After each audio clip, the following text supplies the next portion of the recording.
कविता, good morning. हाँ बिल्कुल, काफ़ी शानदार ट्रेडिंग सत्र रहा है। हालांकि शुरुआत थोड़ी सी वोलेटाइल हुई थी अमेरिकी बाजारों की। नैस्डैक तो नीचे खुला था और कुछ देर तक नीचे ही ट्रेड करता रहा, लेकिन फिर मोमेंटम काफ़ी ज़बरदस्त रहा और डाउ की बात करें तो 664 अंक चढ़कर 47,000 के ऊपर निकल गया। फिर से डाउ जोन्स लगातार तीसरे सत्र में तेजी। नैस्डैक की बात करें तो 150 अंकों के आसपास की तेजी हमने नैस्डैक में देखी और इसके पीछे की वजह ये है कि देखिए धीरे धीरे दिसंबर पॉलिसी में दरें घटने की जो उम्मीदें हैं लगातार वो बढ़ रही हैं और जो डेटा भी आए हैं हाल फिलहाल, रिटेल बिक्री के जो आंकड़े आए वो भी थोड़े से सॉफ्ट आए, तो उम्मीदें ये बढ़ी हैं कि इकोनॉमी को सपोर्ट करने के लिए यूएस फेड दरों में कटौती करेगा। सीएमई फेड वॉच टूल के हिसाब से जो दरें घटने की संभावना है 4.5% वो हो गई है 85%।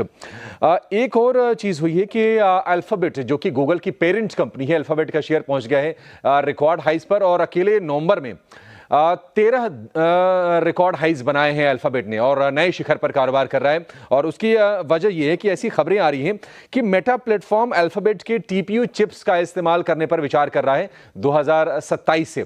और मतलब ये काफ़ी बड़ा डेवलपमेंट होगा क्योंकि ऑलरेडी एक आईटी जायंट है और एक नए स्पेस में अल्फाबेट वेंचर कर रही है और उस पर भरोसा भी कंपनियां शायद आगे जता सकती हैं। और इसके चलते हमने देखा कि जो दिग्गज एआई चिप कंपनी जो है इनवीडिया, उसके शेयर में करीब कल 2.5% के आसपास की गिरावट हमने देखी है। कुछ अन्य आर्थिक आंकड़ों की बात करें तो हमने देखा कि प्रोड्यूसर्स प्राइस इंडेक्स महंगाई दर जो है वो मंथ ऑन मंथ 0.3% और ईयर ऑन ईयर 2.7% बढ़ा। ज्यादा उसमें सरप्राइजेस नहीं रही, अनुमान के मुताबिक ये आंकड़े आए। और रिटेल बिक्री सितंबर में 0.2% बढ़ी है। ग्रोथ जो है वो स्लो हुई है। अनुमान जो था 0.4% का था और इसी के चलते हम देख रहे हैं कि फिर से जो उम्मीदें हैं दरें घटने की वो बढ़ती हुई दिखाई दे रही हैं। इस महीने अगर हम अमेरिकी बाजारों की चाल की बात करें तो 3 सत्र की तेजी के बाद अब थोड़ी सी ना आपको जो कमजोरी है कम दिखाई देगी क्योंकि डाउ जोन्स अब 1% ही नीचे रह गया इस महीने। नैस्डैक की बात करें तो 3% की कमजोरी इस महीने और S&P 500 की बात करें तो 1% से थोड़ी ज्यादा की कमजोरी नवंबर में हमने देखी है।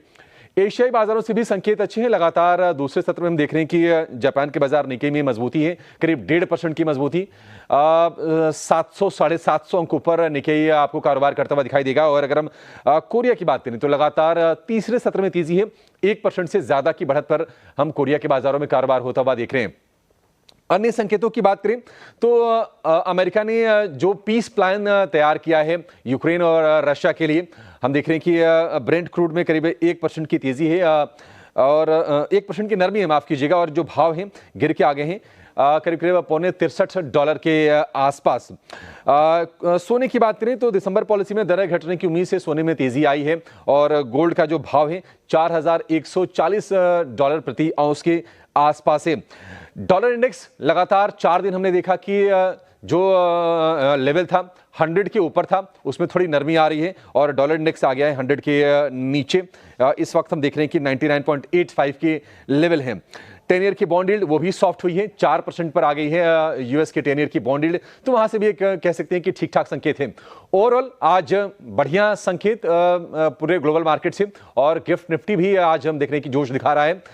2 दिनों की कमजोरी के बाद आज हम देख रहे हैं कि करीब 100 अंकों की मजबूती पर गिफ्ट निफ्टी खुलने के संकेत दे रहा है, तो बढ़िया संकेत है ग्लोबल बाजारों से आज के लिए।